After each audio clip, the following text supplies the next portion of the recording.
Okay, hi. Today we're going to talk about part 3, which is the last part of this video. And okay, so I'm going to start. There's some form of background music now. Okay, if you want to switch this off, there's an option that you can turn it off. This is just so that the video is not that boring. Okay, it's a very popular song. No points for guessing the right one. Alright, so today in part 3, we're going to finish off our discussion of question 1 in paper 3. We're going to specifically look at, now you already find the gradient and the y-intercept from your graph. What are you supposed to do? Why did I say the unit was important in the previous video if you have not fell asleep somewhere towards the second half? Well, I'm going to start by talking about straight lines. Okay, so some of you, especially if you are doing further maths, this is very trivial, but this is to help your friends to have a better understanding of why equations of a straight line can be written in different forms. Okay, and they have different forms because they serve different purposes. Okay, so for example, if we look at this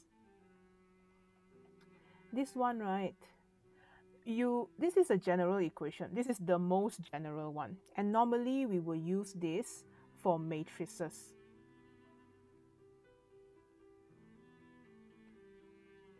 Or because you want to solve a system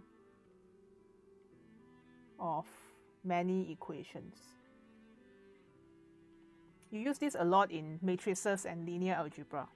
Okay? So the thing is, when we arrange this way, all the x will align, all the y will align, and then you want to plus minus the equation, it's easy to do so. Okay? So of course, needless to say, physics, we tend to not use this. Even in Kirchhoff's law, we seldom ask you to solve a system of simultaneous equation because, again, this is not maths. Alright, so we're going to park that there. So we generally don't write equations this way. The second way of writing it, number 2, this is the gradient equation.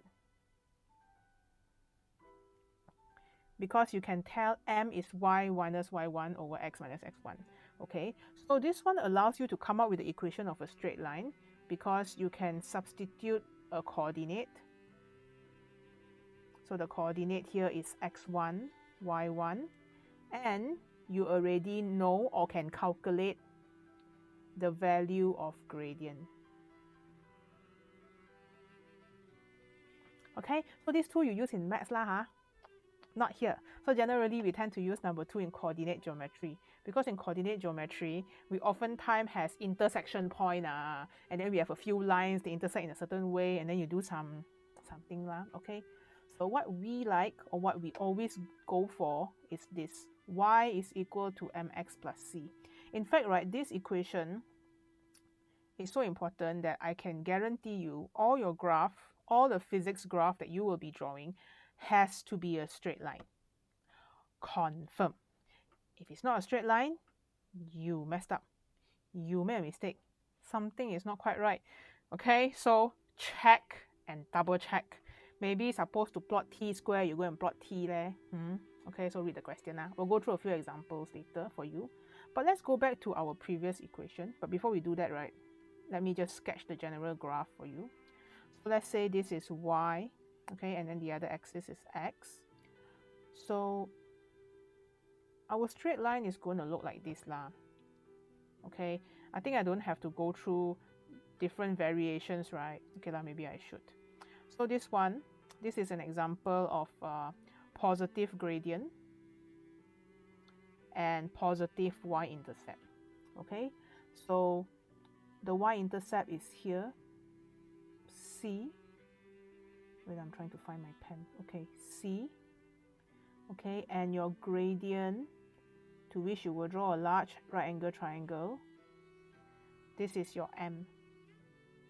Okay, so again, gradient can be positive, negative, y-intercept can be positive, negative, so you got 4 possibilities lah, okay? Alright, so I'm going to move on. So generally what we will do is, when given an equation, for example like this is the equation for resistivity. And our previous experiment that we used for discussion this time, we are supposed to calculate resistivity. Okay, so if you do the experiment one time and substitute all the values in to find your rho, which is your resistivity, that defeats the purpose of doing an experiment in the first place. It's like you don't know whether this thing is nice or not. Like you want to buy a phone, you don't know whether it's good or not. Then you go and ask one person. Then you better really trust that one person.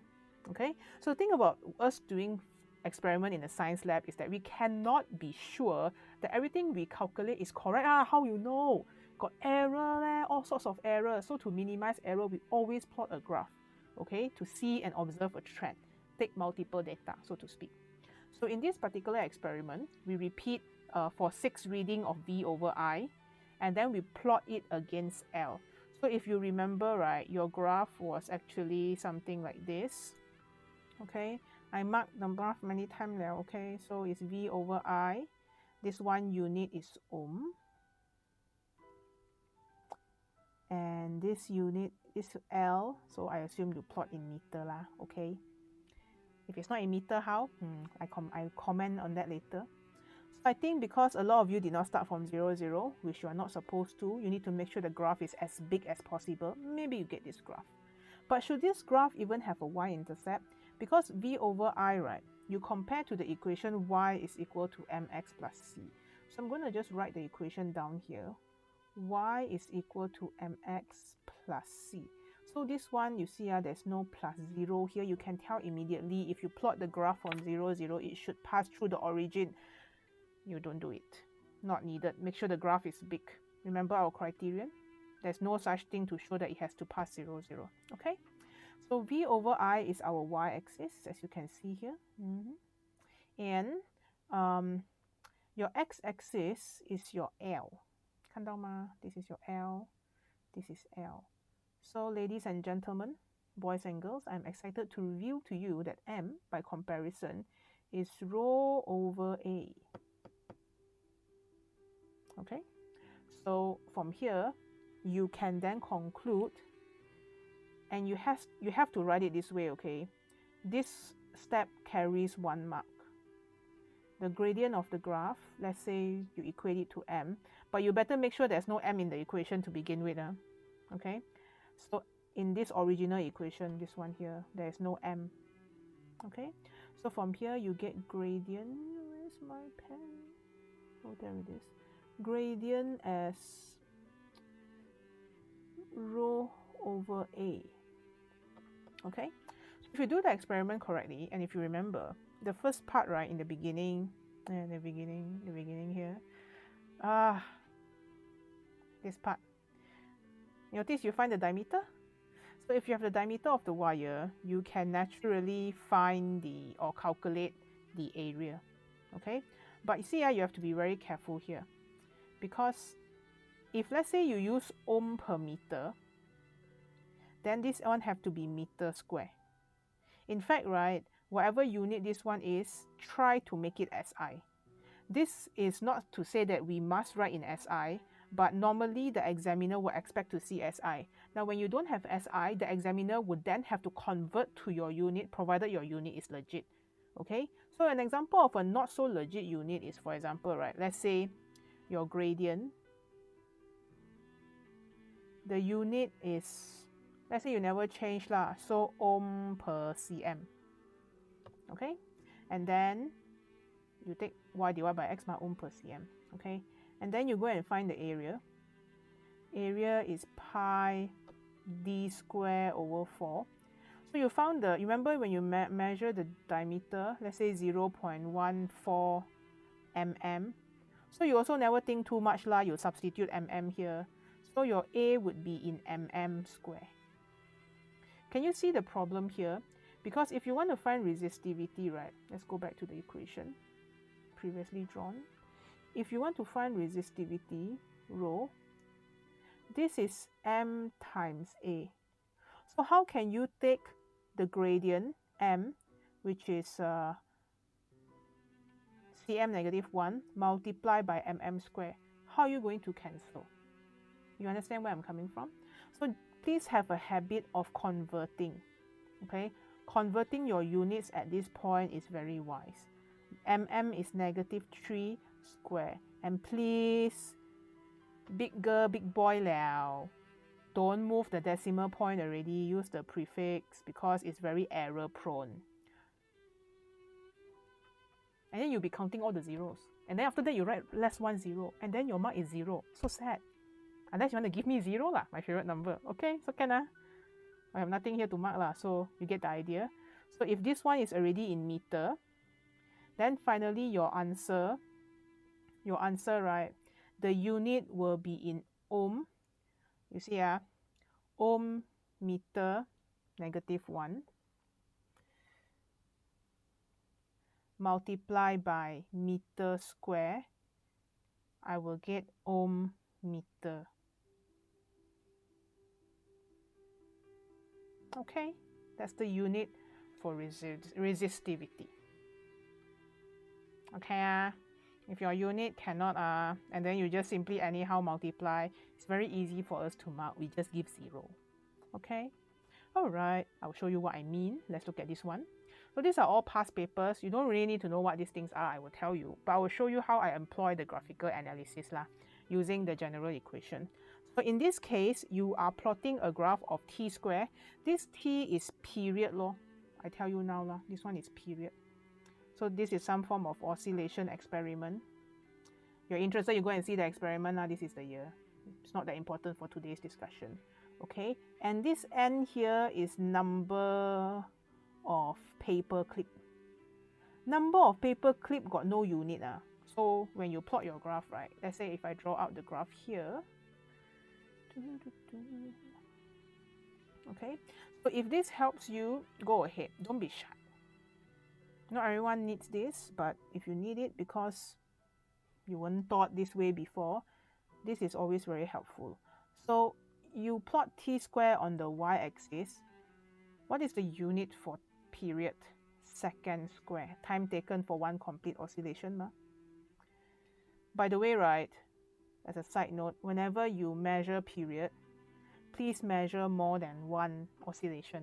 In fact, the lab instruction should tell you, but you also should know. One oscillation, where got enough? Alright, so this is number of paper clip. No unit. You can bracket write unitless if you want to be extra like that. Also can. So if you plot the right graph and you do the experiment properly, you should get this. These are beautiful. Actually, I'm not sure whether it's go up or go down. Let me think. Number overhang shorter.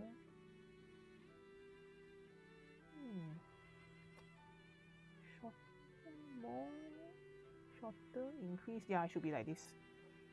I did the experiment last time. Okay, so even if it's not, it doesn't matter. Okay, so because all that is already penalized. If your trend is wrong, it's already penalized. By the way, a few of my students got this trend wrong because they didn't read the question properly. You go and read and figure it out. Okay, so if I do this right, this is my y-intercept and this one is my gradient m. So if I employ the equation y is equal to mx plus c, I can immediately tell that my y-axis is t square. T square will be equal to m multiplied by x-axis plus c. So can we or can we not now compare this equation and this equation? Okay, of course, normally if you're very good at this, you can immediately tell. P here would be your gradient. So when you answer this, right, you need to write P is equal to gradient and equal to the gradient value that you got. Okay, and Q is equal to y-intercept. If your graph didn't start from 0, that means you calculate your y-intercept using y equal to mx plus c as well by substituting your gradient and a coordinate on the line. Okay, I'm repeating myself the second time now. Okay, so if you show this, let me change color. If you show this, you write this out, and then the substitution here correct, meaning you didn't substitute wrong value. Sometimes my student don't know why kanchong spider, and then they swap the value. Here they put gradient, here they put y-intercept. GG like that. Okay hopefully that's not you. So this whole thing is 1 mark. You wrong any one, you lose the mark. you didn't show this, P is equal to gradient, you lose 1 mark. The same mark is the same mark. You copy the answer, copy whatever wrongly here, and you lose the mark. Okay? Okay, we haven't talked about the second mark, which is units. Aiyo. This is why I also highly recommend you start writing units when you calculate gradient and y-intercept, okay? So y-intercept unit is the easiest to see. If you want the unit for y-intercept, you check the y-axis. Y-axis is s square, right? So y-intercept, the unit will be s square. This one is s square. Okay? And then the p-intercept would be y divided by x-axis. You see, you're very lucky because the x-axis got no unit. So this one can also be s square. So if both units are present and correct, sorry about that. If both units are present and correct, you will get 1 mark. Alright. Where is my... Hang on.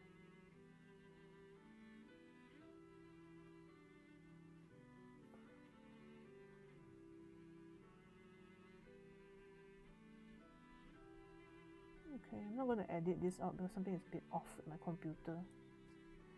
Hey, what is wrong with you? Is it because it's 11:30 p.m. and you want to sleep? Maybe. Alright, so this one would be...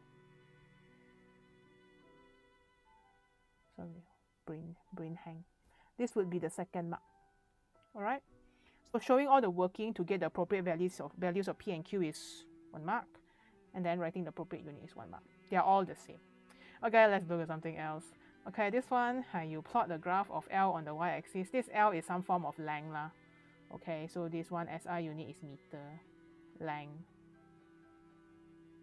X is also a form of another type of length. You are measuring some lengths. So this one will be m square. Okay, so now you can compare, you can write here and compare y is equal to mx plus c. So you can tell very clearly that m is a and y-intercept is c. So again, you write here. Only draw the axis if you need it. Okay, if you're wondering why I did that, it's because I need to locate my pen. So gradient here would be equal to a. And then you write whatever A you got from your experiment from the front part. And then y-intercept is equal to B. Now if you want unit, very easy. What's the unit for? You either check the graph or you can check L and B must have the same unit. So L is length, so B must be in meter. Okay? L and AX square must have the same unit. So the unit for L, so the unit for L and the unit for AX square have to be the same. So this unit is M. This unit is M square. So your A must be M negative 1. Okay, all these scribblings you can write and then rub later in the actual paper. Alright, so this will be M negative 1. Okay, so again, this 2 mark would be values plus correct step shown, 1 mark, and then the other mark will be unit. Okay, so let's look at last one. Okay, this one you plot period against some distance square. Okay so once again, this is the y-axis, so this t square would be the y-axis. Where's my pen? So this one would be y. Okay, this x square is my x-axis, so this is x. So then this one would be m, and this one would be c. Okay, so it's the same thing.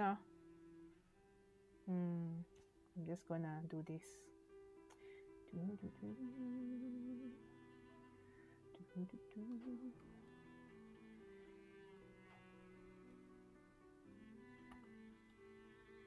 Never mind.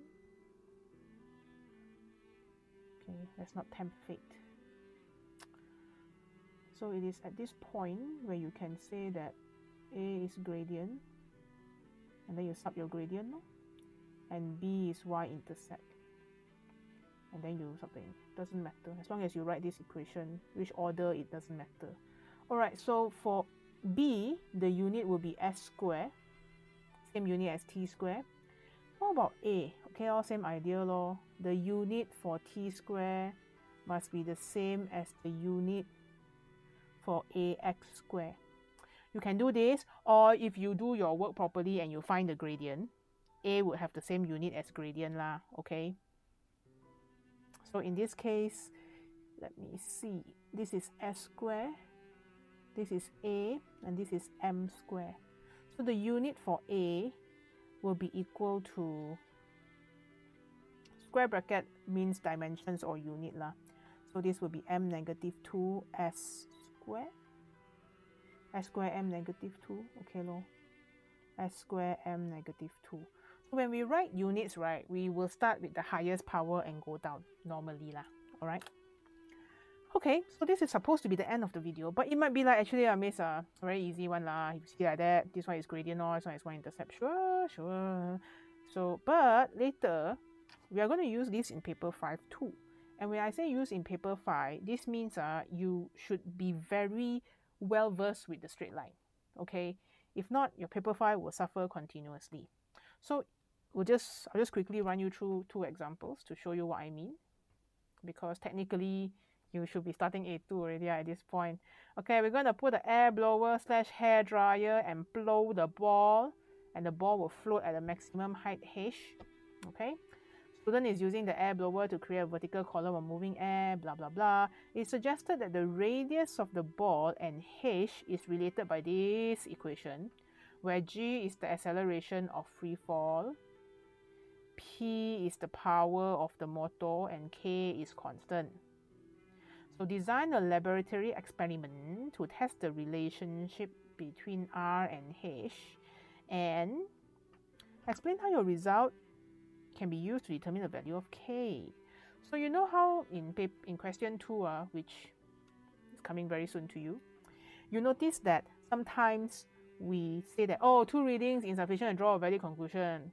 Take more readings and draw a suitable graph. Congratulations, you have leveled up to a point in paper 5 where we need to talk about what on earth is that suitable graph.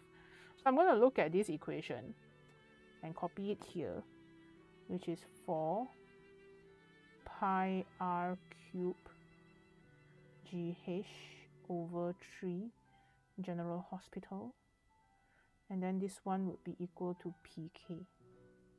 Okay, so first thing first, I identify my variables. My variables are R and H. So I can change the radius of the ball easily.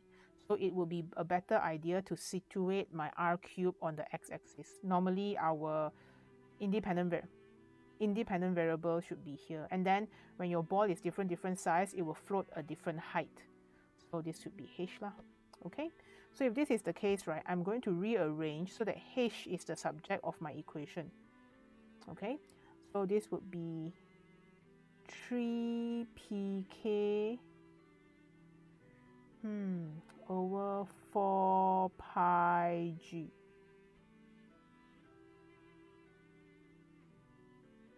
Yep, and whole thing multiplied by r cube.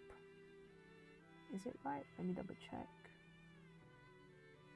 Dun, dun, dun, dun. Dun, dun. 3pk. Oh, this is 1 over. So you should plot 1 over r cube. Okay? So the good thing about paper 3 is that they tell you what to plot. You don't have to manipulate the equation. Paper 5, you have to tell us what you want to plot. So I think this is fine. So basically, for step 1, you will suggest a graph, okay? So we're going to plot a graph of H against 1 over r cube. And then from here, because you can see there's no C, right? So if no C means no y-intercept. So if the graph is a straight line through the origin, relationship is valid. Okay, don't worry too much. I will go through the whole question with you when the time comes. Now is not the time. This is just to practice the equation for the graph. So if you want to find the value for K, your gradient m, let me move this up so I don't block. Gradient m will be equal to 3pk over 4 pi g. So then you rearrange lor. K would be 4 pi g over 3p. Dun, dun, dun. K is 4 pi g over 3p times gradient or times m. Okay? So you use the experiment to find your value of m, and then all this you can substitute la. Power of the motor, you read the rating law, they will give you something like 240 volt. Wait, no, 12 volt, 240 volt. Again, fry the building man. So normally in a, if you remember your circuit, they will give you a power rating of 240 watt, 12 volt, that kind of thing. Yeah lah. Okay, so like that lah. Alright, this is another one. Okay, so this one they shine some light here, and then somehow got some magic here happening. Don't know why. Doesn't really matter. The equation matters for now. We're just going to figure out what graph to plot. Okay, so n is the order of maximum. So if you have not yet studied wave, this one is just a number that we count, like number of paper clips, so no unit one. Speaking of which, miss, this one unit matter ah? No, because you didn't do the experiment. You just designed the experiment. Okay, no. Okay, paper 3 the unit matters. This one, it's fine, unless you are being asked. Okay, so here you have a distance h, and then lambda is a wavelength, n is okay. So you want to find or test the relationship between h and lambda. So in this case, this equation is already pretty nicely arranged. You should not need to arrange again. So here you will get I guess you could plot h against lambda lah. Right, h against lambda, and then your gradient will be equal to n over d. Okay, so if you want to find the values for, and then your y-intercept will be equal to b. So this order can count. So you set the order into a number, let's say 2 or 3. So you can definitely substitute n and find your d. Okay, just like you can also equate b to your y-intercept. Now don't take this for granted, because I purposely choose the easy equations. Later when we go deeply into paper 5, you will get equation with ln and log, and it's going to be beautiful. Okay, so we will cross the bridge when it comes lah. But right now, the main idea here is please learn to write your working this way. Identify the gradient, identify the y-intercept, because I do not know which and how and why. I see a lot of this kind of working. I show you lah, like that one. And then IDKY, they go and divide by x squared. Why? So what is your y-intercept? B over x squared. Jackie Chan. Okay, can I? This is wrong. Not wrong lah, the equation is fine, but it doesn't serve the purpose, remember? It will only serve our purpose if I can easily tell what is my y-intercept and what is my gradient. You divide by x squared, it does not help me find my y-intercept at all, okay? So it depends on the purpose. And by the way, that one is also not really an equation of a straight. It's just very weird lah, okay? So we tend to only go for these 3. The whole divide thing can only kind of work if your C is 0. But generally, I highly do not recommend. Okay? So once again, write it this way. Then you're good to go. Okay, so I think that's all for today. As usual, a PDF copy of this document will be in the description box below. And you can now go forward to question 2 now. And I wish you all the best in your experimentings. Don't panic, you got this.